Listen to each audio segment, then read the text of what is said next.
जय जगन्नाथ। नमस्कार श्रद्धालुओं। आज हम भगवान श्री जगन्नाथ जी की दिव्य और चमत्कारी रथ यात्रा की पावन कथा सुनेंगे। मान्यता है कि जो श्रद्धापूर्वक इस कथा को सुनता या सुनाता है उसके जीवन से दुख, भय और बाधाएं दूर होती हैं तथा भगवान जगन्नाथ, बलभद्र और माता सुभद्रा की कृपा सदैव बनी रहती है। बहुत समय पहले मालवा देश में इंद्रदुम्न नाम के एक महान और धर्मपरायण राजा राज्य करते थे।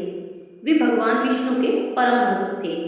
उनके मन में एक ही इच्छा थी कि वे भगवान के ऐसे दिव्य स्वरूप के दर्शन करें जिनका दर्शन देवता भी करने के लिए लालायित रहते हैं।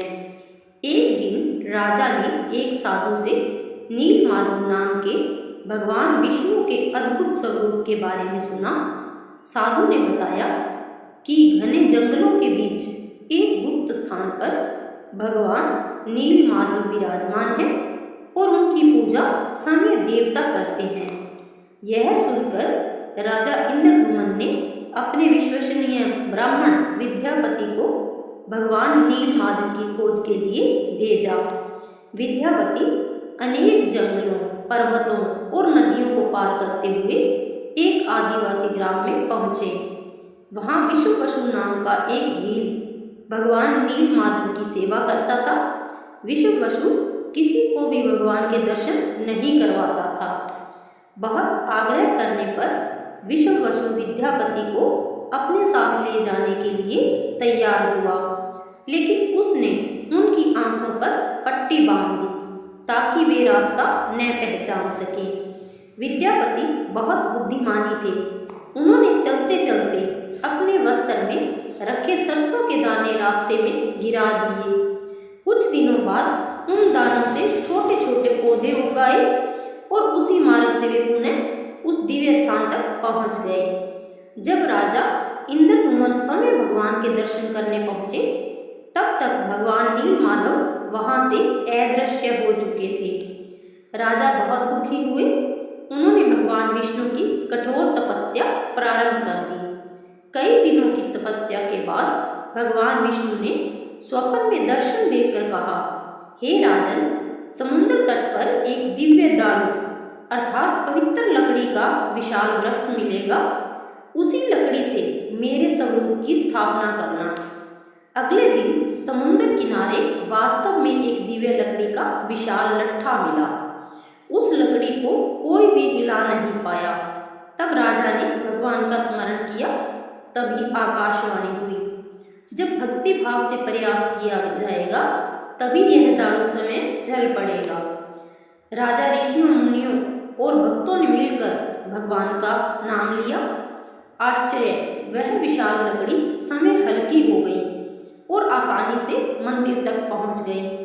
अब प्रश्न था कि भगवान की मूर्ति कौन बनाएगा।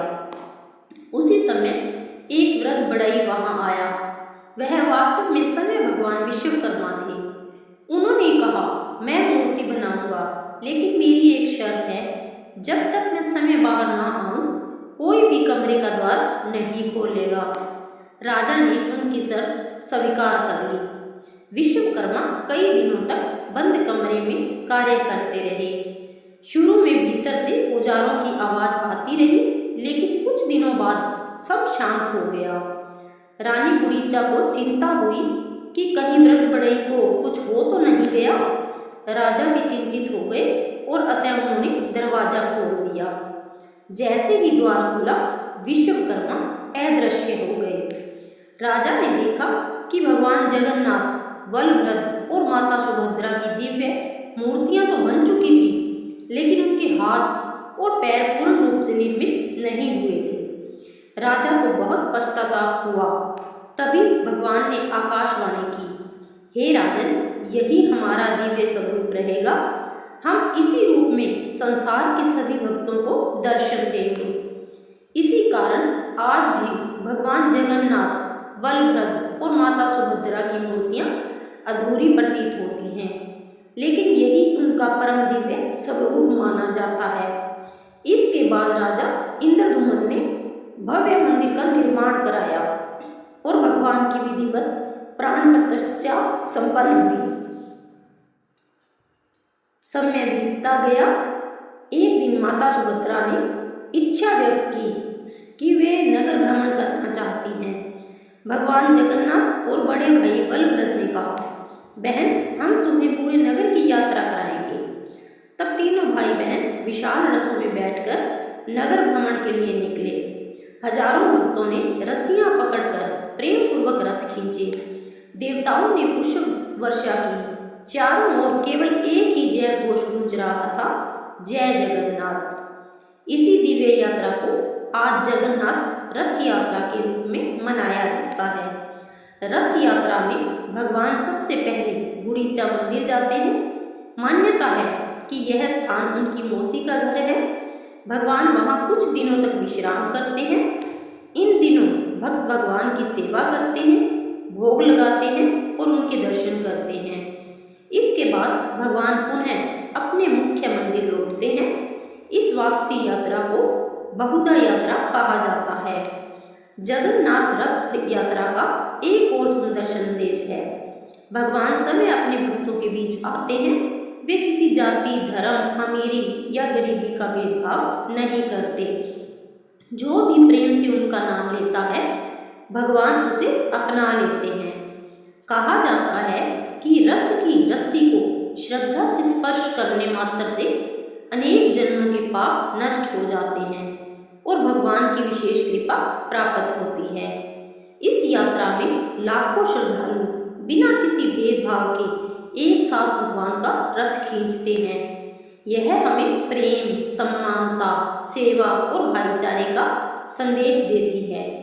एक बार महान संत ने भगवान से पूछा, प्रभु, आप समय मंदिर से बाहर क्यों निकलते हैं? भगवान मुस्कुराए और बोले, जो भक्त किसी कारण से मेरे मंदिर तक नहीं पहुंच सकते, उनके पास मैं समय चला जाता हूँ। यही कारण है कि जगन्नाथ जी को भक्तवत्सल भगवान कहा जाता है। जो श्रद्धा से रथ यात्रा की कथा सुनता है, भगवान उसके जीवन में सुख, शांति, समृद्धि और मंगल का वास करते हैं। भगवान जगन्नाथ हमें सिखाते हैं कि ईश्वर केवल मंदिरों में ही नहीं, बल्कि हर भक्त के प्रेम में निवास करते हैं।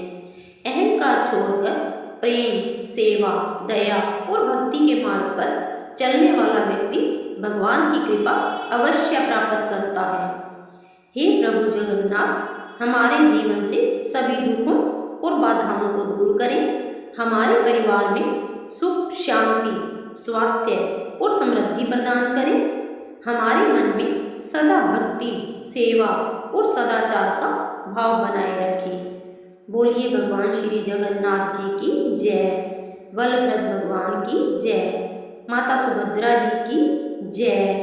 अगर आप लोगों को मेरी ये कथा पसंद आई हो तो वीडियो को लाइक करें, ज़्यादा से ज़्यादा शेयर करें, चैनल को सब्सक्राइब करें, ताकि हमारी आने वाली हर नई वीडियो, धार्मिक कथा, धार्मिक कहानियाँ और हर त्योहार की जानकारी सबसे पहले हमारे चैनल के माध्यम से आप तक पहुंच सकें। चलिए चलते हैं, मिलते हैं अगली एक नई जानकारी, नई कथा और धार्मिक कहानी के साथ। तब तक के लिए जय जगन्नाथ।